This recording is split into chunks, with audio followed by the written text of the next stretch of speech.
We set up our warehouse, and the people in our parts department, they're right next to the warehouse door. So if they need to look at something, pull something off the shelf, if a customer needs additional pictures of it, it's right there. We've really only hit the tip of the iceberg as far as everything that we purchased. We're adding 20 to 30 items a day, but there's another 2,000 to 3,000 items that we need to add. We'd like people to understand that we're not just a parts guy answering a phone, entering a part number, that we really know the cars, that we can help, that you're not just buying the part from us, you're buying the assistance. You're getting the knowledge and the help of what part's the right part for your car, how to put it on, where it goes, a little bit more than just here's your part, thank you kind of thing.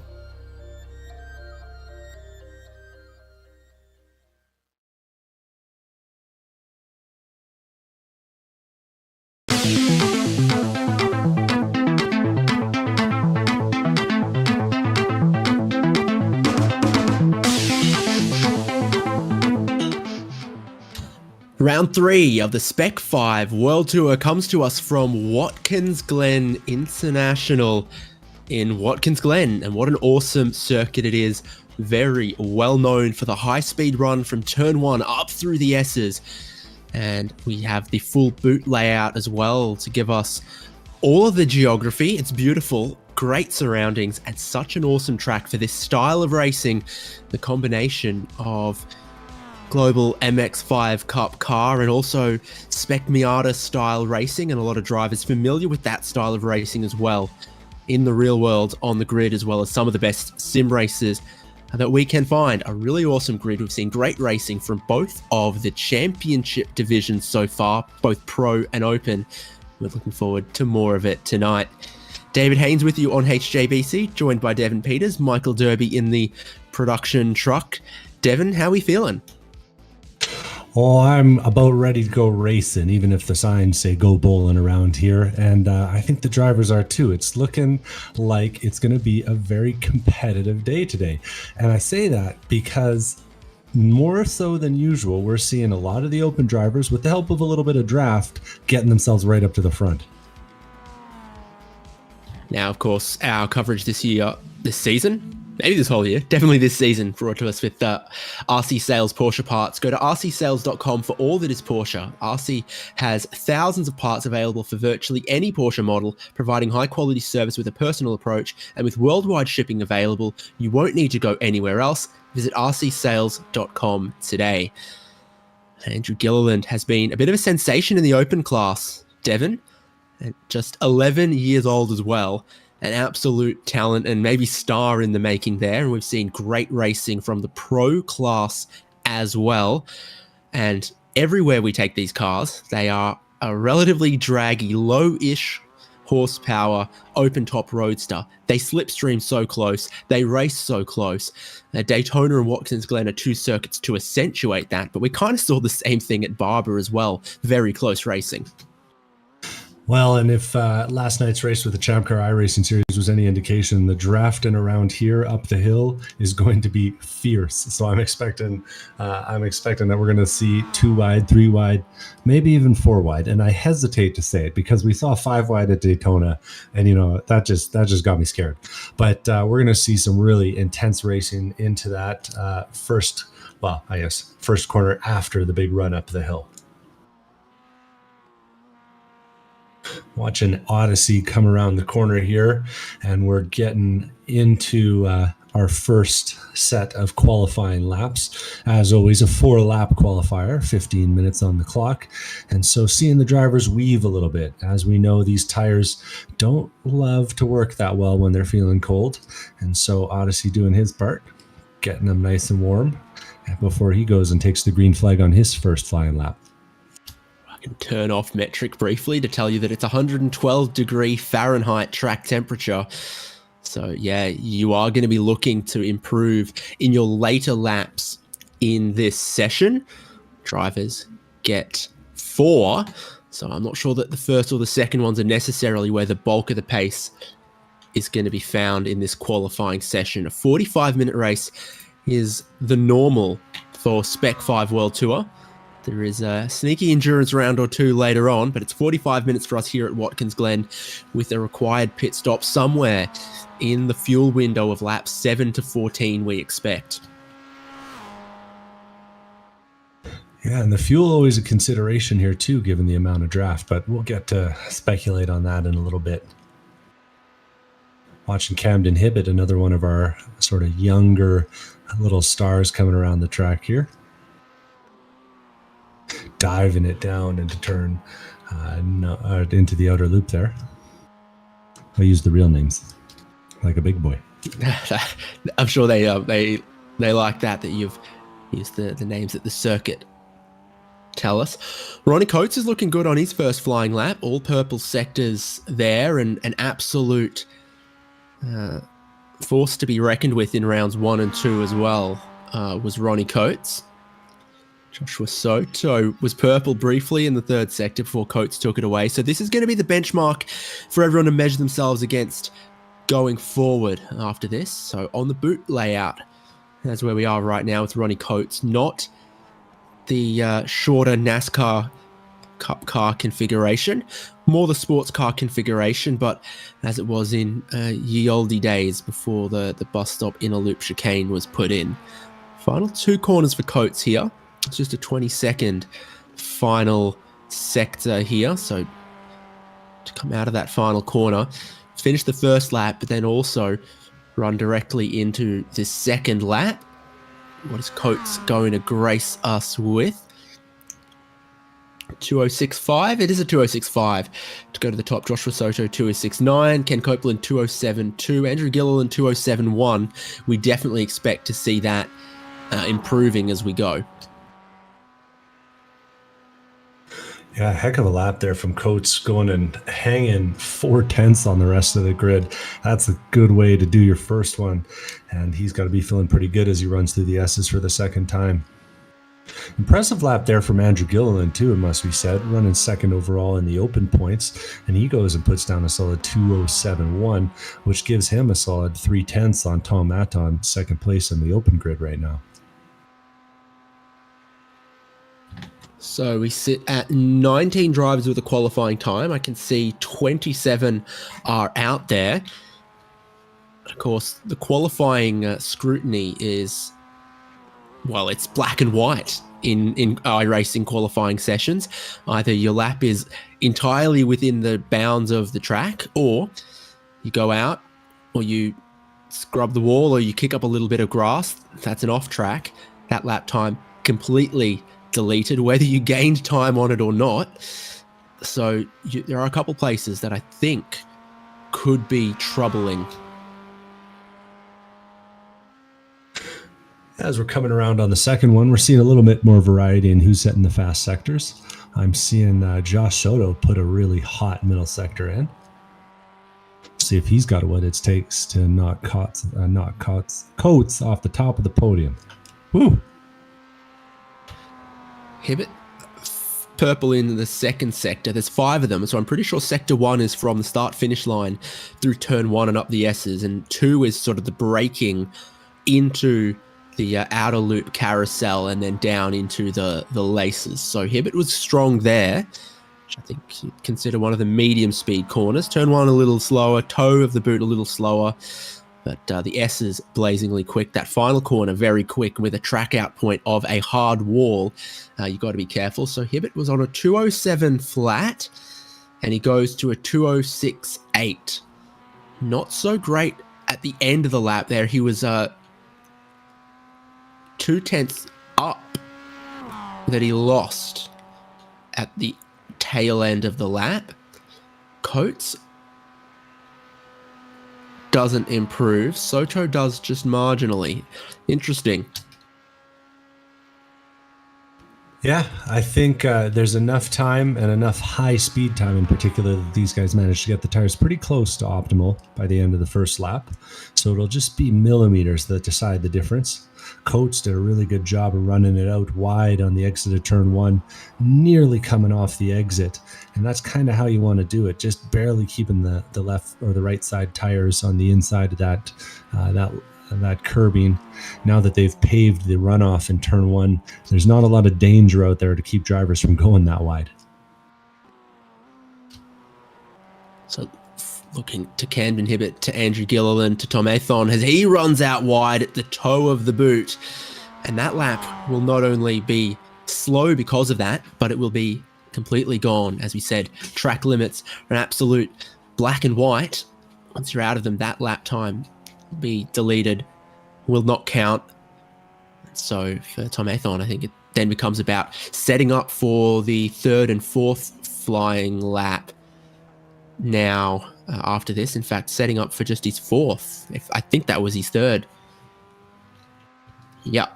So you got one last chance, one last opportunity if you're Tom Athon, which is get out of the final corner well, put it all on the line for that one final flying lap, and either it's an improvement or it's not. Chris Brunnemer sneaks a really good time in to go 2nd outright, 2nd in pro. And Joshua Soto has had a drama of some kind. So he's towed back to pit lane. That could be qualifying done for Josh Soto. I'm seeing him back out on track, looking for one more. But yeah, he got it just a little bit wrong as he was coming out of the boot. Just a little too much curb and foot to the floor. You can't really give it up when you're looking for that kind of time. But you also can't keep it straight when you're drifting it that hard. So great little cars that they are. Drivers still finding more time on their 4th flying laps. And almost everyone tracking to improve. Like Ronnie Coates, like Chris Brunnemer, who, he's halfway around this lap, already a 10th up on Ronnie Coates. So tracking for pole right now, Chris Brunnemer. That's a pretty quick middle sector for him. Took a 10th out of what he had done before. There's no one else putting up purple sectors. So for Brunnemer, if he can finish this one tidily, tough to do, but he will go to the pole if he sees this lap out in the same form that he did on the last one. More personal bests, more improvement. Ronnie Coates isn't, Joshua Soto isn't, and we think he's used all of his laps and he's out of this session as well, having needed to tow and go through the pit lane. So out the final corner, full commitment from Chris Brunnemer, looking to just go straight to the timing line, straight to Barney at the start-finish line. And for Chris Brunnemer, he needs a 6.5 and he only gets a 206.7. Yeah, kind of dropped off a little bit in the last 2 sectors, didn't set personal bests, and that's really what he needed. Michael Coates comes by and sets a purple sector at the line, but that only is good enough to get him up to a 206.8. Open qualifying still showing off how fast Andrew Gilliland is. He got it all the way down to a 207.1 before pulling himself off the track. And he's going to be well clear of Tom Athon, who's down at a 207.4, but 8 cars down the road. Yeah, it puts a lot of other cars between themselves because it's all one big grid, but the drivers being judged in the 2 different categories of pro and open. So with a 15-minute session and drivers allowed 4 laps, a lot of them have used all of those. Your exceptions that I think I see, Sean Hayes, be Michael Coates and Chris Brunnemer. So we're looking at Coates. That 3rd lap looks like it might have been the sweet spot, in all honesty, in these very, very hot track temperatures. I think it's gotten warmer. Yeah, I think you might be right on that. And we did see some of this as we were commentating last night. We saw, a fair bit of tire drop off from start of the session to end, especially once the tires got a little hot. I wonder if this is a track that would have benefited from maybe a push, a cool down, a push, a cool down. Does bear mentioning too, from the bigger perspective, Coates putting down a good lap there up at the top. He's going to be looking for a good finish from sixth place in the point standings. Nicholas Rice Puto's the highest in the points that we got on the grid right now. Currently qualified sixth. He's second overall in the points. Missing our points leader, Mike Dam, tonight, and Marie Coimbra in second place in the points. So these two will be looking to close up the gap while those other two use their drop weeks. Always interesting at the end of a qualifying session like this to see drivers practicing the pit entry, because they will be held to using the yellow in line, so tight to the driver's right-hand side all the way through the final corner when they're making their pit stop in the race. And it's a pit lane speed limit of 40 miles an hour, so they got to practice how hard they attack and approach that sort of commitment line at the start of pit entry as well. I remember listening to a podcast with Rene Rast, and he was talking about how after every qualifying session, he would use the cool down lap to practice all of his offline entries, his defensive entries, and his pit entry, charging it to the line. So, interesting to see these high level sim racers kind of using the same techniques as the real pros. Lee Martin, Orlando Herald, Josh Soto, Eugenio Palicio still out on track. Palicio might have one more lap. He's not going super quick. But for Lee Martin and Orlando Herald, definitely they could both find a lot of improvement from where they are, 27th and 28th in the total standings.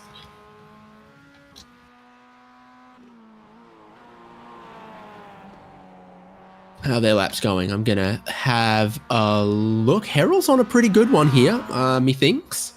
So this could go well for Orlando Herald. Could be a big jump from 28th to, drum roll, is it going to count? Is it going to move him? Oh, he's still 28th. Okay, well, I think he found at least half a second on that. So that goes to show how competitive it is. What is this? 206 is right out to 7th place, and then 207's all the way down to 25th on the grid. And I'm willing to bet that the draft is worth a second and a half on this lap at least. So we might very well see Andy Kosick back in 25th running first by the end of this thing if the draft goes the way I expect it to. That locks in our grid for round 3 of the Spec-5 World Tour. And they all line up on the pit straight for the full formation lap. And the one with the best view of all is Ronnie Coates, because he is on pole position, the inside lane of the front row. Alongside him, Chris Brunnemer. Really strong qualifying performance, and they form the front row. Joshua Soto and Camden Hibbert are row number 2. Michael Coates and Eugenio Palici, row number 3. On row number 4, we find Nick Rasputo and Sean Hayes. Andrew Gilliland, 9th outright, open class pole sitter. And he will start with Ken Copeland. And then you see exactly how far you need to go to the second in the open class. There is a few rows there that he is clear of them. Robert Hartley and David Stabe are row 6. Row 7, Trevor Ray and Brian Zabelski. And Odyssey Adams Jr. in 15th there with Tom Athon 16th. Think of it as second in open class though. And Geordie Fike, Paulo Coimbra 17th, 18th. It's all open class drivers in the right-hand lane there on the inside lane. How they've just ended up interleaved with Gareth Brocklesby and Jose Gonzalez 19th and 20th. Then Charles Vaccaro, Daniel Hall, Joel Singleton, Derek Putnam, Andy Kosick, Josh Olson, Lee Martin.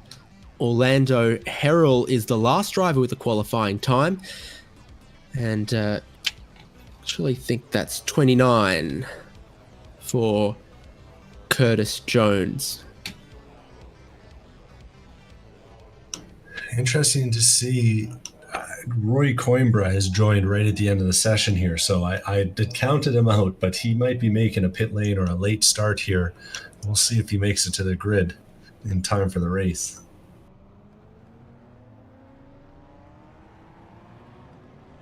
Last minute dramas.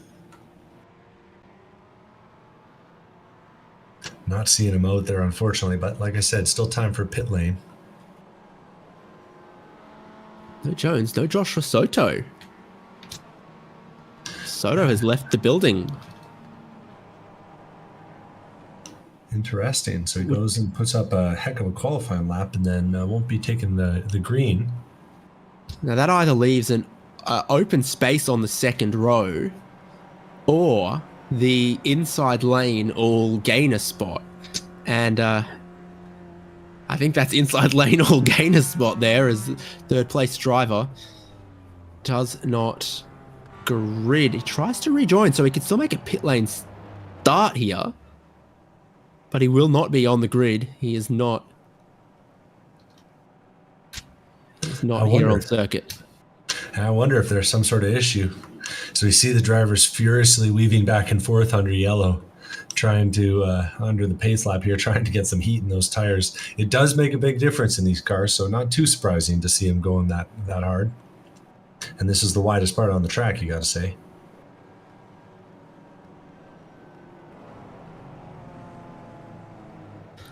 Porsche pace car, far more delicate than the dirt truck we had last night. Yeah, and it doesn't look like it's that much bigger than these Mazda Miatas, must be said. You get your choice of a couple.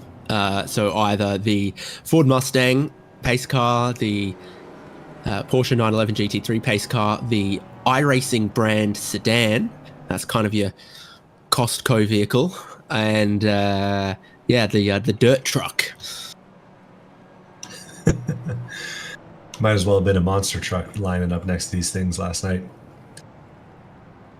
A couple drivers looking like they're lining up a little bit further back than we might think. Odyssey all the way down in 15th place. We'll be looking for him to move forward after his sort of but more impressive finishes to start the season.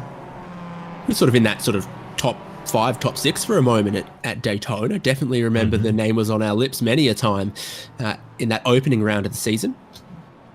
Yeah, Ken Copeland's put in some good finishes as well, and he's all the way back in 10th, currently 4th in the points, so we'll see if he's one to make a move up as well. A couple of drivers buried a bit deeper in the field. Yeah, and for how large this lap is with the full circuit, with the boot layout, it was very competitive in qualifying, though. That's what shocked me about Orlando Herald. It's like, oh, he's improving. He's only 1.3 seconds away from pole, but he's 28th.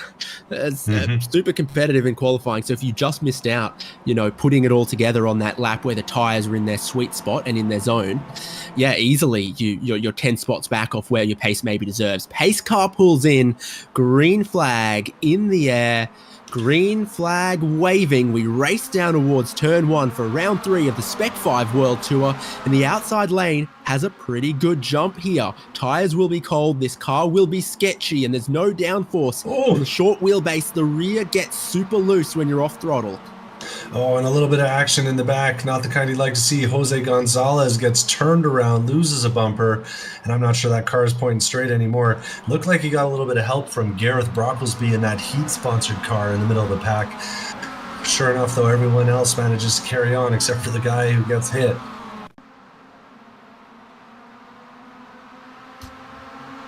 Yeah. There you see it. Now the massive run up through the S's and towards the outer loop. It's full throttle for a long, long time. It's full throttle for 40 seconds here, I think. And the leader, Ronnie Coates, still holds on. Chris Brunemer trying to get around the outside of him in turn 1, trying to get around the outside of him in the carousel. Doesn't happen. Michael Coates and Nick Rasputo have made a few moves, and Coates in green and yellow around the outside of the laces of the boot. Doesn't...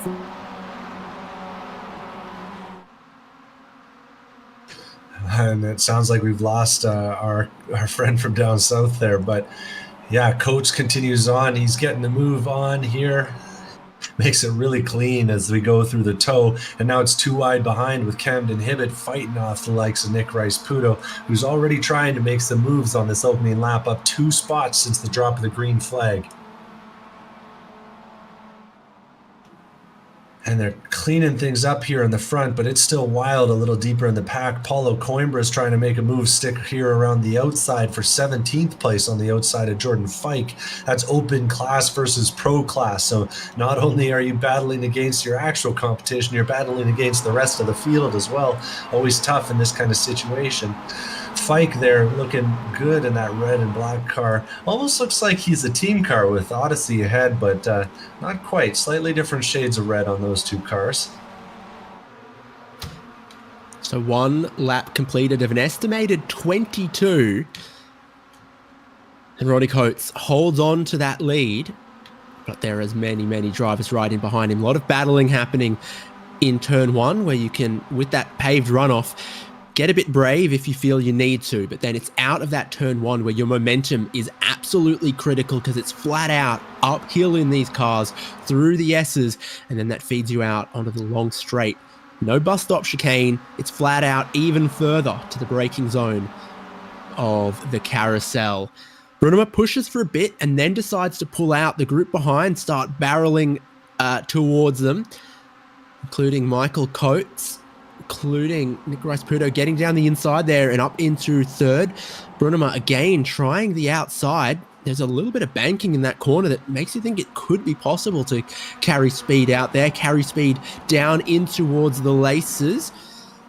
But it's still the Ronnie Coates show. I was going to give, and we get 2 tires off there as that's Nick Rice-Puto all the way off wide on the exit of that corner. Camden Hibbett, I was gonna pat on the back for showing a lot of restraint coming up the hill, and then all of a sudden he's changing lines down into the laces there, but manages to make the move work and goes from 5th at the line to looking for 2nd into the heel here. And he'll back out of it, throws a dummy up the inside, but doesn't go all the way with Chris Brunnemer. Can we get Josh Soto watch? Because he qualified 3rd, did not take the grid, has started from the pit lane, and look where he finds himself, right in the meat of the field here and making progress. 21st, but picking them off 1 at a time. There's 1. He's looking for 2. Unfortunately, that's Joel Singleton, who hasn't picked up the throttle cleanly, lost the rear, and the walls are so close in that section where the track passes over one of the access tunnels. Yeah, I was already sort of starting to look back there. I saw him 19 spots down. He's only 16 spots down since the start. And with the pace he's getting through this field, I got to think that we're going to see him sooner rather than later inside the top 10. Yeah, because although he runs 19th, he's in actuality, easy for me to say, only 7 seconds away from the race lead, and a lot will happen in this race still with the leaders, with the pit stops, with the great pace he was able to show and consistently shows in this car and this style of racing. Ronnie Coates still leads, but every time it's the same scene, fanning out, compressing on the leader towards the carousel at the end of the long straight. Here comes Rice-Puto around the outside this time, 3 wide. Brunema shoots the gap into the middle to maybe take the race lead, washes out wide, and the drivers on the inside might have the momentum. 3 wide down into the laces as a recipe for disaster. Brunema comes across. He's 99% of a Mazda MX-5 clear, and he just survives to hold on to the race lead. Oh, got to give a little bit of credit to Nick there for tapping on the brakes. He saw what was happening, and he knew that you don't want to be the meat in the middle of that sandwich. He got out of the way, and with a little tap, manages to keep this front lead pack battling. Someone tell him there's 40 minutes left. Otherwise, we're not going to have a battle like this in 5. 5 cars here entirely inseparable. Sean Hayes is watching and waiting in the yellow and black machine as they come towards the heel of the boot. Andrew Gilliland's in 7th outright there, having gained 2 spots so far in this race. And it's an absolute gaggle from 1st to 20th at the moment. Joshua Soto watch, he's picked up another one. He's in 18th, right in with a chance. In fact, he's gained 2 seconds on the leaders on this lap. The gaggle that has formed, he is only 5 seconds away from the race lead, and he's looking for another spot in the penultimate corner. Tough to be on the outside in the final corner with how close the wall is, and he backs out of it, looks to cut back over under with better momentum towards turn 1. Behind him, Derek Putnam gets the last corner a little bit wrong, and he's letting Daniel Hall by on the outside. Good battles, though, all the way up and down the field, it must be said. And, there is something to being at the back of one of these fields. You do have to avoid a little bit of shrapnel from time to time, but if you know the other guys are going to race clean, you can avoid a little bit of the drama that you get involved with when you're right up at the start of the field, because you're going to be quicker than most of the guys around you. Ooh, big shunt there for Gareth Brocklesby from Tom Aiton behind. But it looks like everyone's going to carry on, and we see the ceremonial dive to the inside down the straight here as everyone tries to weave a little bit and keep the draft away. Well, 8 seconds covers the top 25 at the moment, and when you have first, second, and third trying to go 3 wide on the last lap, of course, it bottles them all up behind that, and they all close in. A little more sensible from the leaders on this particular time, but it's still very, very dense and compact around this slipstreaming and draft-heavy Watkins Glen. Ooh. Aton had the door slammed there on Daniel Hall. The two of them went as inside as you can into the toes, but they managed to keep it forward, pointing forwards. Having a second look at that. No, at the heel now. Yeah, and Josh Soto's making more moves. This time he's defending from Odyssey as he makes a move for position. I take that back. That was the other blue and black car. That was David Stab on the inside of Odyssey Adams as they're coming through. Is it confusing that he's in the same car but a different livery than last night? Yeah, it's making the gears turn a little bit, but we'll be okay. What makes the gears turn these days in the Global Mazda MX-5 Cup car is a 6-speed sequential gearbox, not the road car 6-speed H pattern they used to have. The ratios are a lot closer. The gear shift's a lot quicker and more consistent. So that makes things even, makes it maybe easier for some of the open class drivers and drivers newer to the car to be on pace than back in the day. I think they also got a pit lane speed limiter. At the same time that they got that, I think they also got a pit lane speed limiter, which will help them to do 40 miles an hour consistently when that pit window opens in a little bit. Up front, are we going to get 3 wide into the carousel again? Coates and Brunham are side by side. Cam's and Hibbert picking and choosing his lane. We all know someone who drives like that on the interstate. They just cannot pick a lane and stay in it. Really wide entry there from Brunham that time. He must have got the braking zone a little bit wrong to get that far out. And, you'd think a little bit extra banking, maybe you can get some speed out there, but it's just way too dirty when you're that far offline in order to make the power stick. Absolutely love this onboard from Brunema as he comes towards the toe of the boot, looking to take a late apex. Interestingly, that bit's off camber. There's a lot of nicely cambered corners here at Watkins Glen. Yeah, I hear you. As we see another little interruption there for my commentary partner, but it's okay. Up at the front, we got Camden Hibbett making his move for the lead, and he's got the lead in this moment, but as they switch back into the exit of the boot, I don't think he's going to be able to hold it. It's really hard to stick around the outside here, and we see both cars wiggling on the exit. Ronnie Coates holding it down on the inside. He wiggles once, wiggles twice, but they're still too wide coming into the last corner. Camden uses all the runoff and then some, and he's going to have the inside for the final corner, and I think he's going to take it at the line here. Camden Hibbett, 14 years old, to the lead. Pretty sure they said Hibbert 14, definitely young, but really growing up quick in racing like this. All happening, Coates. 14 it is, yeah. The confirmed. KOTZ version of Coates gets back to the front ever so briefly. Now he drops back. I reckon 3rd or 4th place is actually the sweet spot to be coming out of turn 1 when you're this close, because, someone closes up on the leader, slingshots past, stalls out, you slingshot them, you can go to the lead, and we're seeing a little bit of that.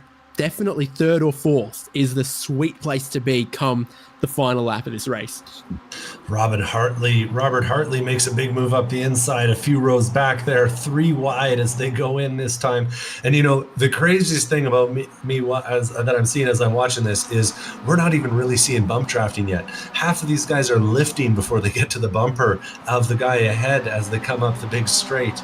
But once we get down to the pointy end of this thing, it's going to be really, really spicy, I got to think, at the front end of this field.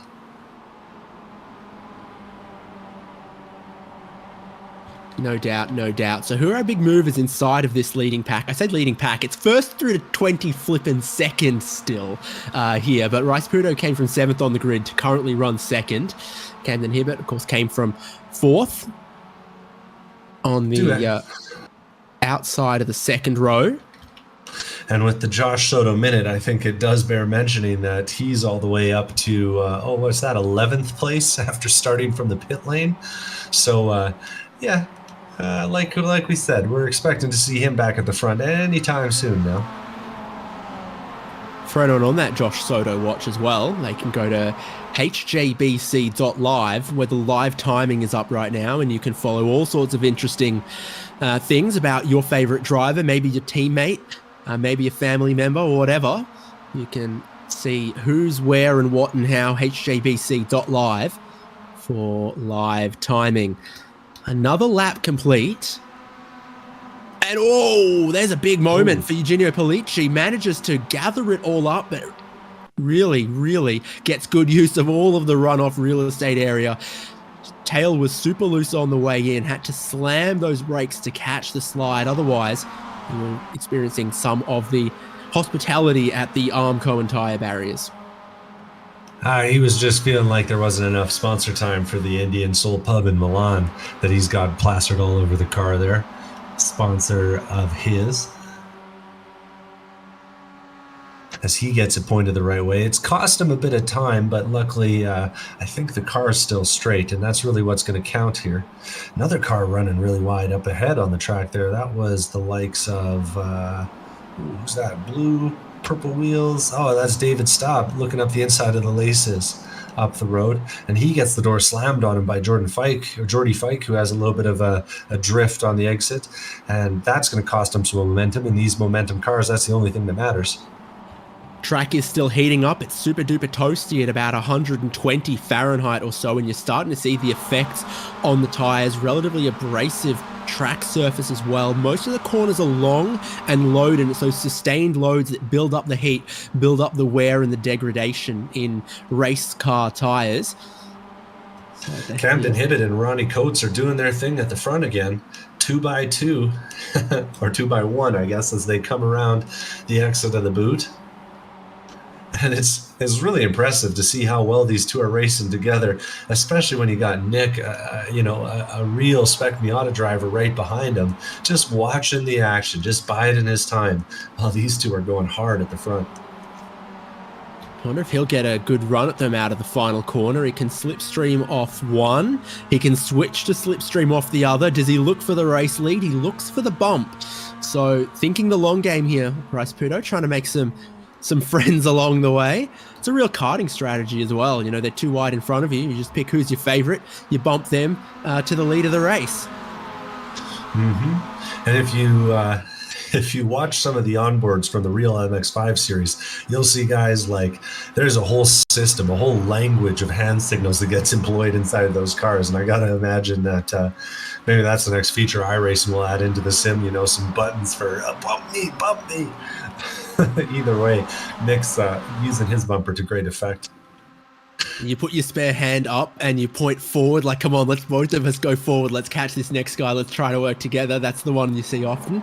Almost a bit of 3 wide here up front, but it settles into just 2 wide through the carousel. Hibbert leading from Coates, Rice Pudo. I think Brunema was trying to get alongside Hayes. Brunema's got in front of Hayes.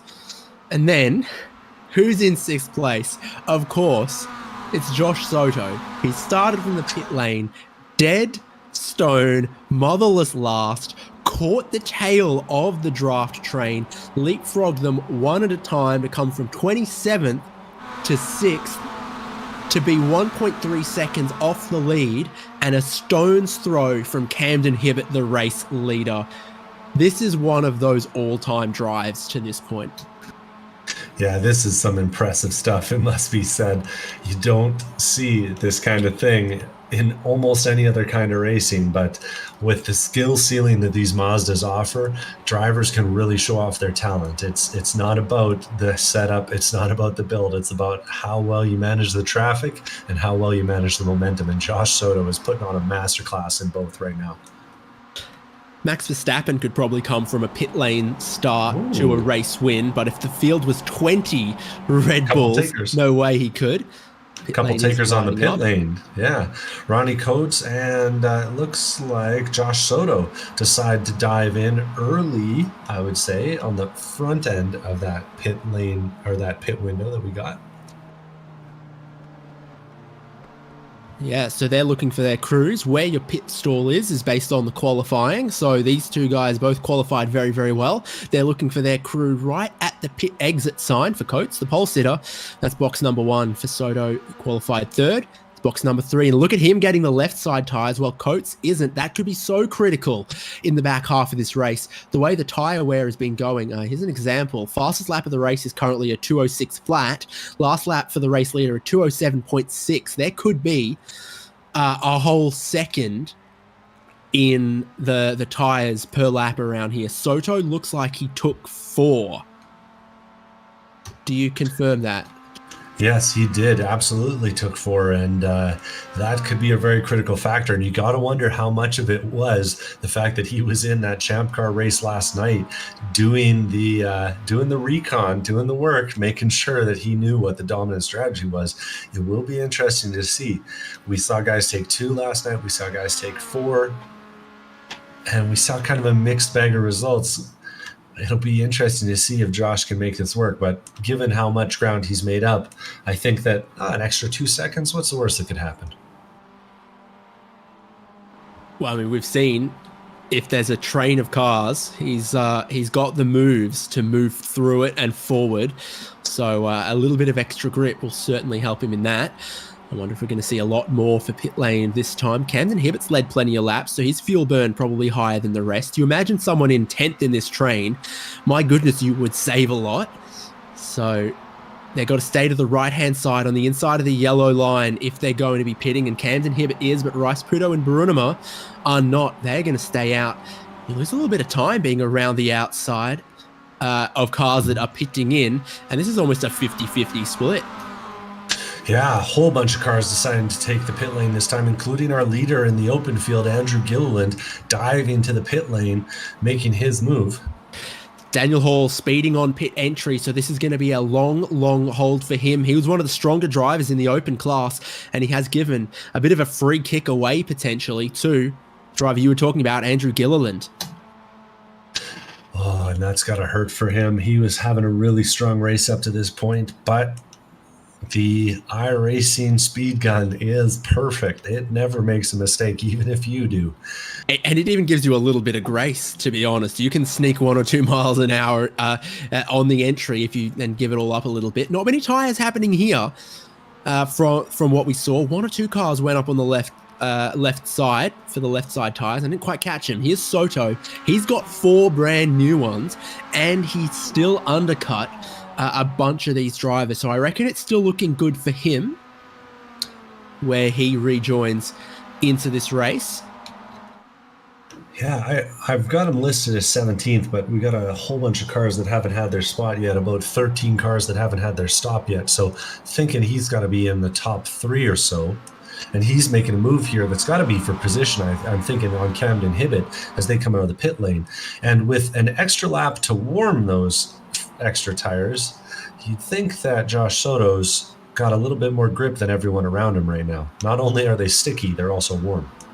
Yeah, so he's third of the cars to have pitted, which is this group you see on screen here. Second and first in that category is just in front of him with Michael Coates and Ronnie Coates, spelt differently.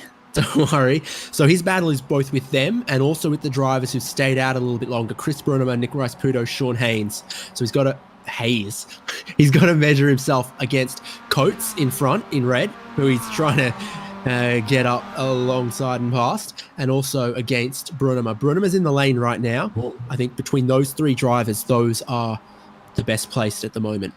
The cameras missed a little bit of a drama. Nick Rice-Puto tried to make pit lane this time but he slid out past the yellow line on the final corner, and he wasn't able to make it stick. And so he lost not only a lot of time taking that bad entry into the final corner, but also cost himself a bunch of momentum, and he's going to have to run this one lap farther without the draft partners he might have wanted. So it might be a bit of a fumble here on the pit strategy as Nick Rice-Puto drives up the hill in the middle of a pack that includes the likes of Sean Hayes, David Staub, and Odyssey Adams Jr. Odyssey most recently running outside the top 10. This is a group of cars that haven't stopped yet. Stabe goes to the lead of it. Brunema coming out of the lane side by side for that net race lead further back. He's come out just in front of Coates, and Hartley's gotten past Soto. So I missed exactly. Yeah, Hartley's had a good pit stop, and he's come out in between them there. Yeah, it was a heck of a stop there for Hartley. Managed to really undercut the pit lane time of the folks around him. Now Soto is side by side with him and going to get down the inside of him into the carousel. Hartley, I think, with the matching livery to Mike Dam there. So no Dam, but we got Hartley. So that's a good trade, I guess. Car looks a bit loose for Soto into the laces. Your top 9 cars have not stopped. Ronnie Coates leads this train. He has. Yeah, and I want to say the Hartley, Jordy Fike, John D. Allen kind of crew have been racing Miatas against each other for nearly a decade at this point. Those guys pop up in pretty much every Miata series that you can go and watch. Soto looking down the inside of Brunema here. So yet another pass to be made. He has probably made about 30 so far just today. And Brunema looking a little vulnerable to the cars in the group behind. 4 takers on pit lane to this point. Including Rice-Puto, crucially. Yeah, Stabe, Hayes, Rice-Puto, Brocklesby in the lane. Lefts for Hayes, lefts for Stabe, lefts for Brocklesby. Nothing for Rice-Puto there. Oh, rights for the Stabe and Brocklesby there as well. I'm not keeping up, to be honest with you. We got none, we got left, we got 4. And it doesn't look like that's hurt Stabe at all, how much he's taken as far as the tyres go. But they are rejoining well behind where Coates, Soto, Brunema and Hartley are, already climbing up through the S's. This looks like your group of drivers now in contention for the win. Coates through to Copeland with Soto, Brunema, Hartley, Hibbert and other Coates. Yeah, and you know, it's really hard to hit the pit lane and not have a draft partner. Robert Hartley made a move up the inside there on Ronnie Coates and then had to back out of it rather than giving the bump because he was so off axis to the bumper. Chris Brunnemer, on the other hand, gives a good push to Josh Soto, and what do you know? Josh Soto check-in, he's in the lead. Yeah, still waiting on 5 more cars to pit to make that properly official, but I think you can say Soto is leading this race after starting from the pit lane in 28th position. He's still got a gap of cars behind him, though, that could work out what's going on and, you know, bump draft each other, slipstream off him, try to give him some kind of fight. And I've just seen Camden Hibbert think twice about trying to pass Brunema. He could work together with Brunema to keep up with Soto, who's doing the mowing out of the heel of the boot. There's using the paved runoff, and he used a little bit more. Yeah, that's that's putting it all on the line. But I think, you know, honestly, I think Soto knows that this is his moment. He's got almost a breakaway here. If he can get the 2 behind him to have a little battle at this point with his fresh tires, with, you know, the gap that he's got, this might be the one shot where you could get away. Gosh, it'd be so tough to do though, because just two cars bump drafting up the S's and towards the carousel could close a second and a half on you. The speed delta as the leader versus from the slipstream is insane. So for measurement, he had about 7/10 coming off turn one. He's not even going to be out of the S's before that's gone. That might be our dream.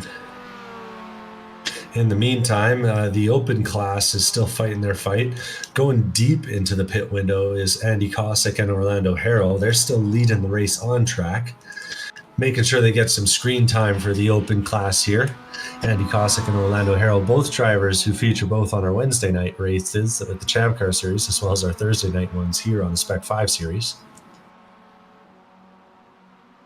Yeah, we'll see if this going long strategy works. There's no open class cars in that outright leading group. So the other drivers that are not in that group could be vulnerable to being overcut here by Cossack or Harrell.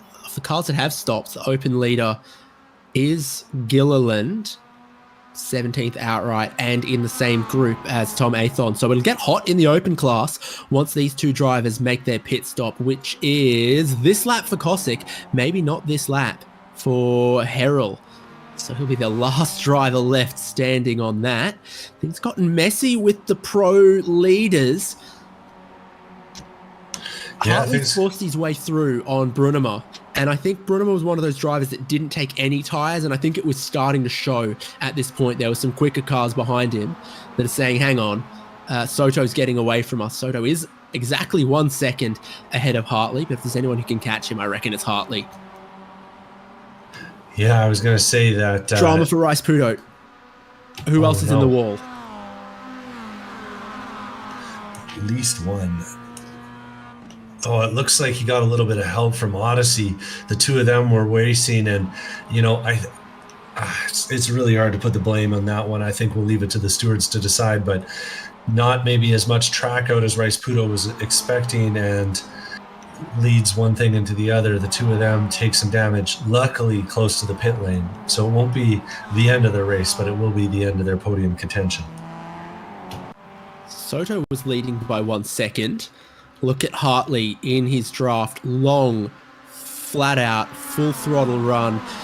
Brunema follows along in the slipstream. They're pushing each other behind. So they do not want the leader to get away and make this a done deal. And we're starting to see some other names kind of filter their way back to the front. Ken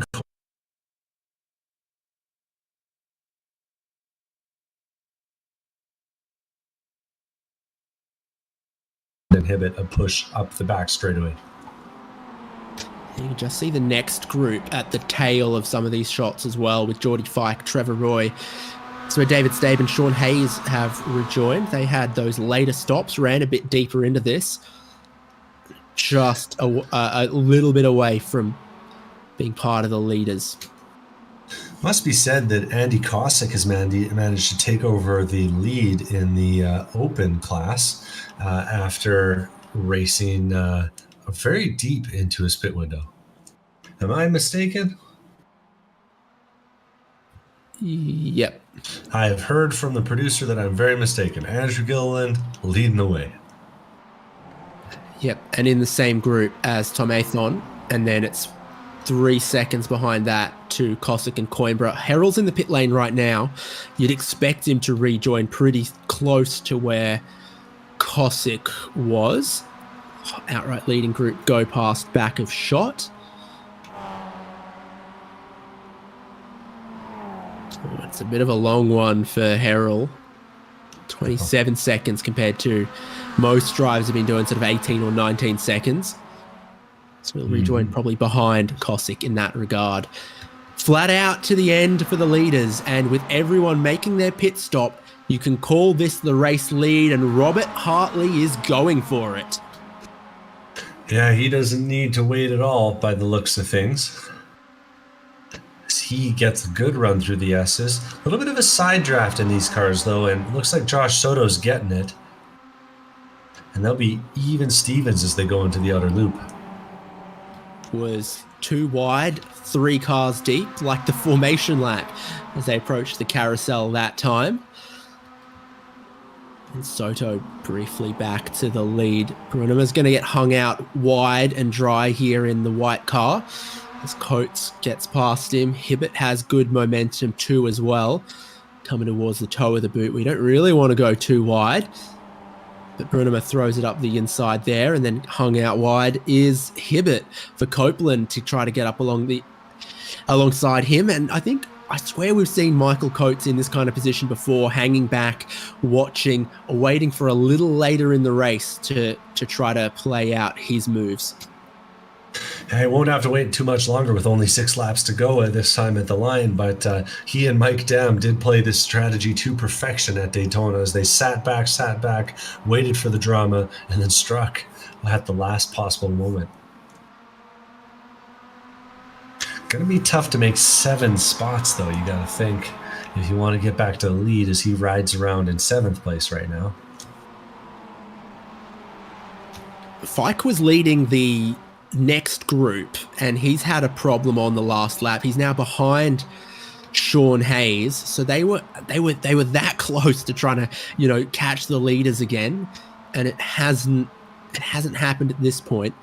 You expect in the last 2 or 3 laps, as decorum breaks down with the leaders, that they might be able to catch them if they're still working together at that point. I wouldn't write off Hayes, Fike, and Roy being able to reunite with the leaders if they go 2 wide, if they try to go 3 wide through the carousel, and they are 3 wide coming up the S's for the race lead. Ronnie Coates will go to the extreme outside. It's like a sprint car salute or something. How about 3 wide in the next group as well, as Brunima's getting swamped both sides by Hibbett and Copeland. Coates has the nose in front, but he's to the extreme outside 3 wide. Hartley has to back out of it. Soto maintains what I'd call the racing line, the preferred line there. But if Coates can stick it out around the outside, it gives him the inside to the laces.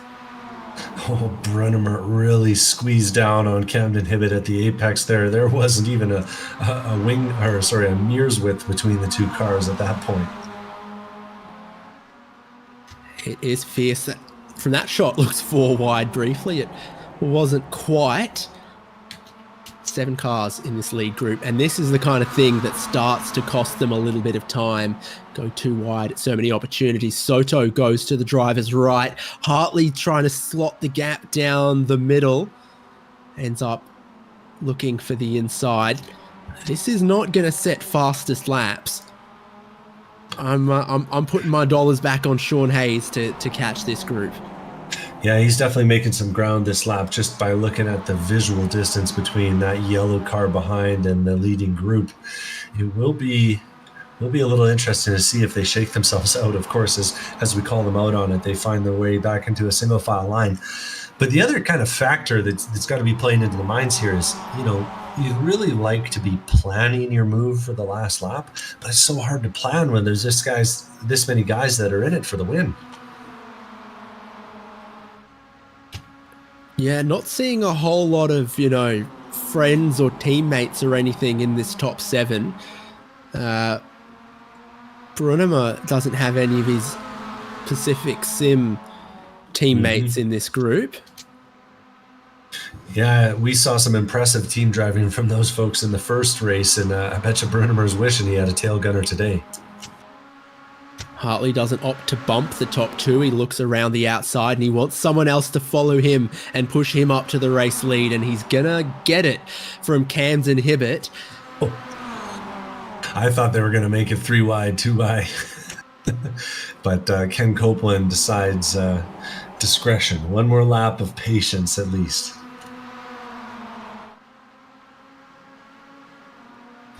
This is all the makings that it could go absolutely nuts, because we're inside the final 10 minutes of this race with 4 more laps to go, 4.5 really, from where they are right here. And they're already racing like this, trying to time their runs to the carousel, seeing where they can pass, going 2 wide for the lead every which way, figuring out, if I pull out of the train here, is someone going to go with me and push me? That's kind of what Coates was kind of looking for, as he's in 3rd position here at the moment.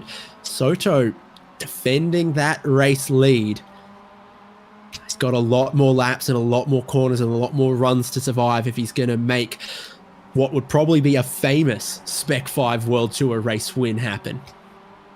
Yeah, this one might deserve some sort of special award at the end of the season if he manages to pull it off. Meanwhile, behind them, you can see just about the battle for open class lead has suddenly gotten a little bit spicy as Tom Aton has found his way onto the back of Andrew Gilliland, and they're in a sandwich of pro class cars that are all battling for position 2. So nothing sorted yet in either of the classes for the top step on the podium. Gilliland in the Brumos colors of white, blue and red. Athon in the red and white racing stripes machine, as you said, sandwich between Brocklesby, Zabelski, the two in front, and Polici just behind. See how their little battle goes towards the end. Gilliland hoping to slipstream off those others or put them between himself and his main rival. I would park my deck chair right at the carousel. That is where I would be with my cooler, because they're almost looking to go 3 wide for the lead in there. Every single group fans out wide. They find their buddies. They go super speedway style racing as they pair up and bump draft, and every single group, and there's 7 for the lead, then a group of 3, then this group of 5, then another group of 3, everyone in the top 18 in a ferocious battle pack to the end. It's just awesome to see respectful racing like this. A lot of hard racing, but a lot of patience. We're seeing 2. Oh man, that was almost the commentator's curse, wasn't it? I got 2 awards at the moment. It's the Joshua Soto Perseverance Award and the Michael Coates Patience Award, because look at him still there in 7th, within a second of the race lead, but 1 second insulated from the shenanigans we see to this point. He is watching, waiting, biding his time, and apparently finding the windscreen wipers. Yeah, might as well clean a little bit of rubber off. Probably a lot of nonsense getting flicked up. Here's Sean Hayes. Last time I called it out, they were 5 seconds off the racing lead. Hayes and Fike now 3.5 seconds away from the lead, 2 seconds away from Michael Coates, 1 second away from picking up that slipstream. 6 minutes on the clock, 3 more laps of Watkins Glen boot to decide a Spec-5 World Tour winner. And I say that there is 9 of them, all with tickets to this lottery. Yeah, I'm starting to think that we're going to get the battle we were dreaming of, and that Sean Hayes was certainly dreaming of, as he throws it a mile wide on the exit of turn number 1. But hey, there's momentum to be had out there too. The lead group did a 2:08.3 last lap, while Hayes and Fike did 2:07.5, so that's the kind of rate they're catching at.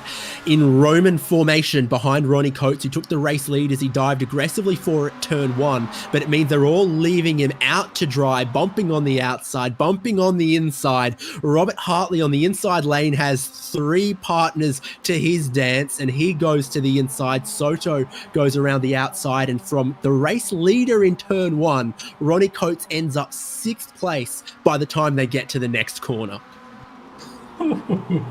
And still, Michael Coates hangs out at the back, but it's getting busier and busier every single lap. 2 to go this time at the line. The Coates hanger, if you will. Let's coin that. Let's see if that'll stick around all season. Sean Hayes and Geordie Fike, they've caught another half a second on the race leaders as they went 3 wide into the carousel on this lap. It looks like they want to work together. They want to buy into this. Approaching 2 laps to go, 9/10 to cover the top 7, 3 seconds to cover from Soto all the way back to Fike. Okay, money where your mouth is moment.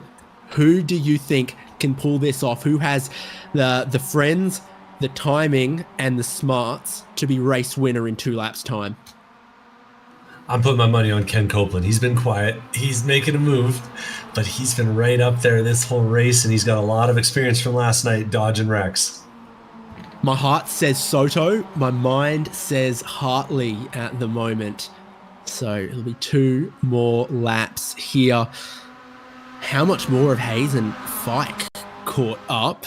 It's going side by side for fourth here as well. Looks like it could be a little risky. Copeland trying to stick that move. I think they're within draft range this time. I think 1 second back, and Sean Hayes is going to be at their back bumpers by the time they get to the outer loop. Yeah, driving the wheels off of that thing. Was he one of the drivers who went 4 tires? I reckon if you're in this leading group, that would be a very nice thing to have right about now. He's watching them all go off the racing line to the defensive line at the right-hand side of the circuit. That's where Joshua Soto is. Robert Hartley pulled out to try to go around, but had no one to go with him because Brunema pushed Soto. So this is when you learn who your real friends are right now. Oh, it's going to be spicy this time through the laces. That's Camden Hibbett, 2 wide with Ronnie Coates. No, I lied. That's Ronnie Coates 2 wide with Ken Copeland, who's hanging out still in 4th place. Hayes has caught the group. Fike is just a 1/10 of a second away from doing likewise. 9 cars for the lead of the race with 2 minutes left. Soto defensive at every opportunity. Not just the middle of the road, almost out to the right-hand side, defending the inside here, bottling them all up behind him. I think that's fair. If it was just 2 cars at the race lead, you'd know who you're fighting. But if you bottle up 8 cars behind you, you can gamble on them fighting each other on the final lap, and maybe, just maybe, you can pull something off. Hartley showing a little something there. Through the final couple of corners we go. At the start-finish line, the white flag is waiting. 1 more lap of Watkins Glen. 9 drivers, all with a chance. Joshua Soto from the pit lane start, from the absolute tail of the field. He's fought his way forward. What are the drivers behind got for him at this last gasp opportunity? And they go hard through the first turn. I'm seeing cars bumping and banging a little bit at the apex. A big slide in the middle there from Ronnie Coates. Gets a little tap from Camden Hibbett, and he's going to give up the spot and some momentum to Michael Coates in the green car coming up the inside. Soto is going to get swallowed up here. It's all about what does Hartley do? Does he bump? Does he pull out? He pulls out to the outside. 2 cars side by side, punching a massive hole in the air. Brunema is going defensive to the inside, misses out on the slipstream, and now Copeland wants to go around the outside of him. Michael Coates has worked his way up into 5th, but Soto will try to lead them through the carousel. Hartley's got more grip. He's done so well around the outside there, but he just gets covered off. So Soto defensive to the laces. They're all over him. They're 3 wide in the background there as Michael Coates gets hung out to dry. And now Soto wide off of the laces there. Hartley looking around the outside at the toe.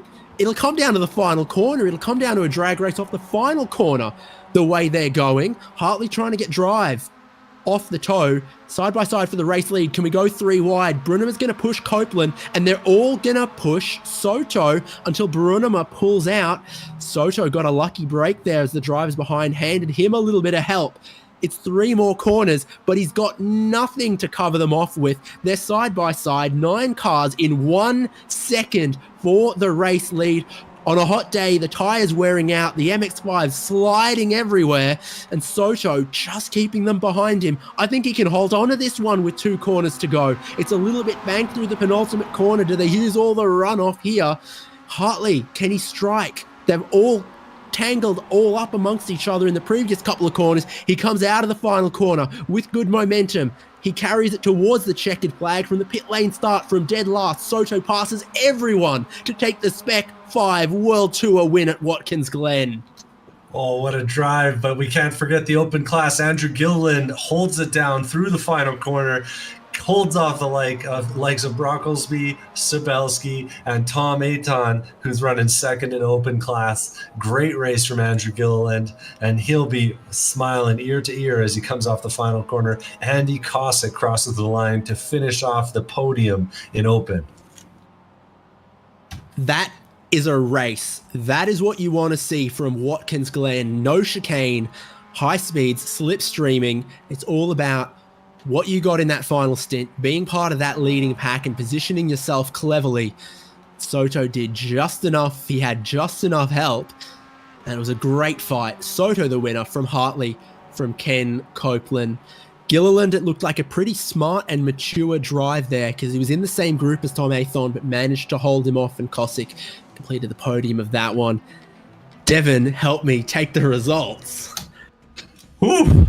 I got to take a deep breath first, but Josh Soto holds on for the lead for the win, holds off Robert Hartley, Ken Copeland in third, Chris Bernemer in fourth, Ronnie Coates in fifth, Camden Hibbett sixth, Sean Hayes in seventh, Jordan Fike in eighth, Michael Coates, Eugenio Polici round out the top 10, Andrew Gilliland and Gareth Brocklesby are 11th and 12th, Gilliland our first open finisher, Brian Shabelski in 13th, Tom Aton in 14th, second place on the open grid, Andy Kosick third on the open grid, Lee Martin 14th or 16th, Odyssey Adams 17th, Orlando Harrow 5th in the open grid, Derek Putnam 6th, Josh Olson 7th, Trevor Roy 21st, Daniel Hall 8th in the open grid, Charles Vaccaro 9th in the open grid, Dave Staub, the first car a lap down, finishes 24th overall, Paulo Coimbra 25th, Nick Rice-Puto 26th,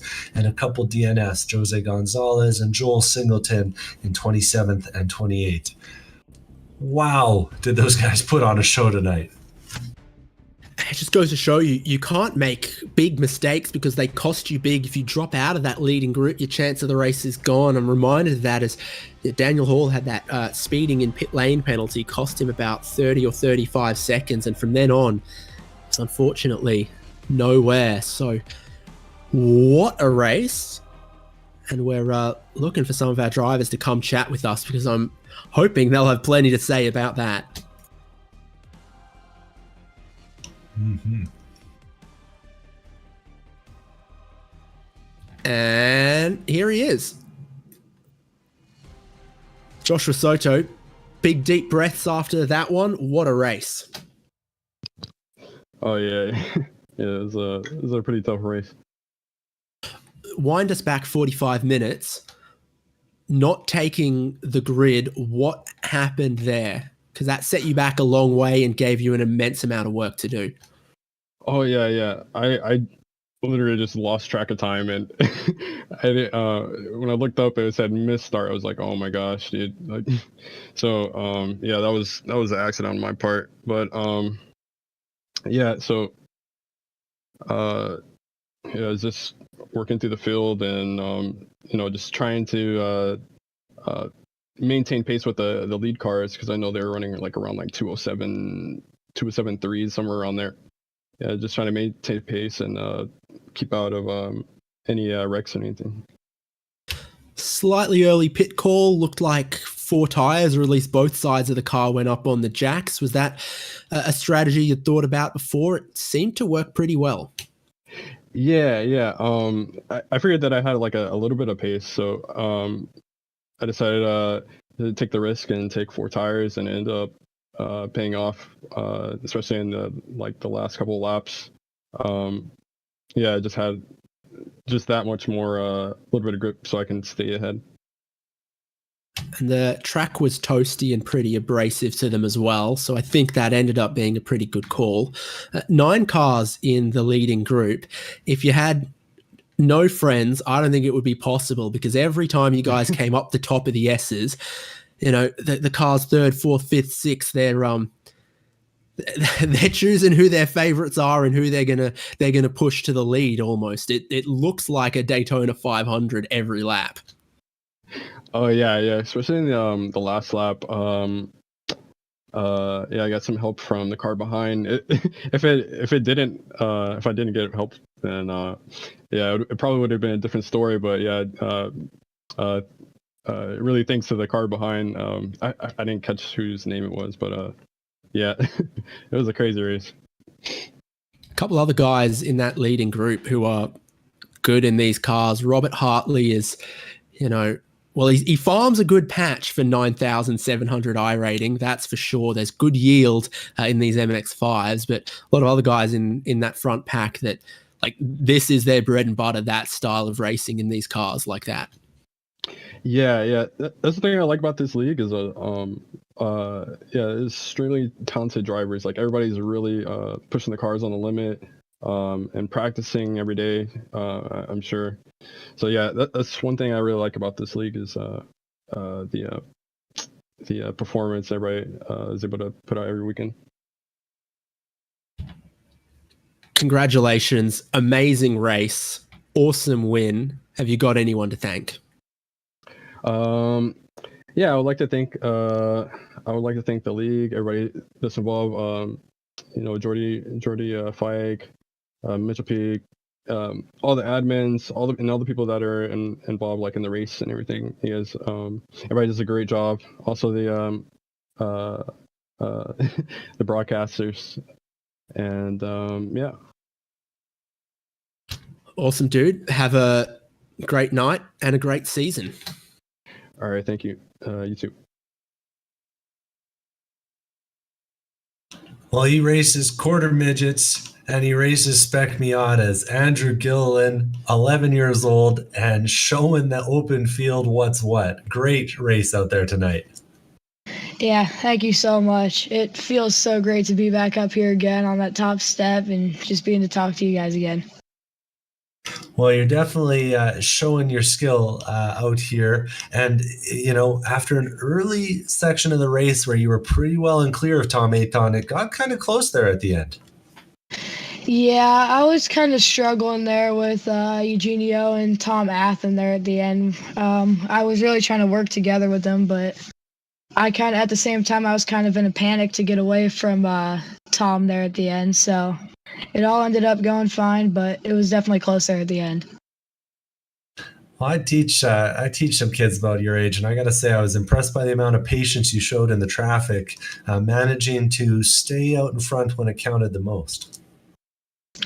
Yeah, thank you for that. It takes a lot to stay focused and just keep in the zone. Well, solid stuff out there tonight, and a solid race from front to back. I don't think there was any point where you weren't leading the race. Yeah, I'm pretty sure there wasn't, but it was a great race for sure. Good stuff. Anyone you need to thank out there for tonight? I'd like to thank Aussie Sales Porsche Parts. I'd also like to thank Heat Total Facility Solutions. I'd like to thank Huge Ass Broadcasting for just putting this whole show on and giving us the entertainment we all want, and that's it. I got to thank you for putting on such a good show for us. Cheers. Thank you. Are you not entertained, Devin Peters? I sure am. 45 minutes of absolutely nutso racing at Watkins Glen. You wouldn't have it any other way. You could have predicted, though, that pack racing, slipstreaming, all of it would be what to expect. Look forward to next round next week. And of course, with great support from RC Sales Porsche Parts, Andrew Gilliland reminding us of that one. Go to rcsales.com for all that is Porsche. RC has thousands of parts available for virtually any Porsche model, providing high quality service with a personal approach, and with worldwide shipping available, you won't need to go anywhere else. Visit rcsales.com today. Congratulations to our winners again of both classes. Utterly well-deserved, because it wasn't easy out there in packs of 25 race cars trying to time your moves, trying to race cleanly door to door. Joshua Soto, the pro winner, Andrew Gilliland, the open winner. Make sure you subscribe to us here on YouTube so that you can catch all of the broadcasts from the remaining rounds as well. Yeah, I got to say, I'm looking forward to seeing these guys and what they can do around the Nordschleife next week. 7 laps is going to be a heck of a race, and we'll see if these guys' drafting prowess can turn itself into some mastery of the road course out on the Industry Farden. Or maybe the Dottingham will be the new Watkins Glen S's in a week's time. Join us for that one. Same time, 9:10 p.m. Eastern on the Thursday night here on HJBC. We look forward to bringing you more Spec-5 World Tour in a week. And that's all from Watkins Glen.